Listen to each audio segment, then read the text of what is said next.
বিসমিল্লাহির রহমানির রহিম। এদেরকে এভাবে গোসল করতে দেখে সেই পুরানো স্মৃতিগুলো মনে পড়ে গেল। এখানে একটা মাদ্রাসা আছে, আমি প্রথমে এই মাদ্রাসাতে লেখাপড়া করি। তো এই পুকুরে আমাদের অনেক স্মৃতি আছে।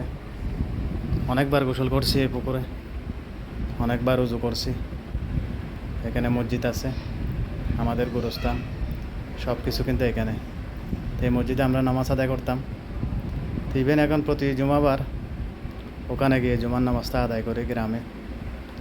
তো আজকে এই সুন্দর দৃশ্যটা দেখে ভিডিও না করে পারলাম না। খুবই ভালো লাগছে আমার।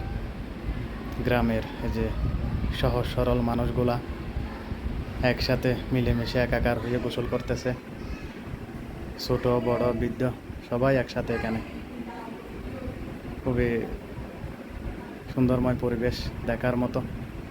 দেখতে পারছেন আপনারা, খুবই সুন্দর পুকুরের পানি। মাশাআল্লাহ, আলহামদুলিল্লাহ।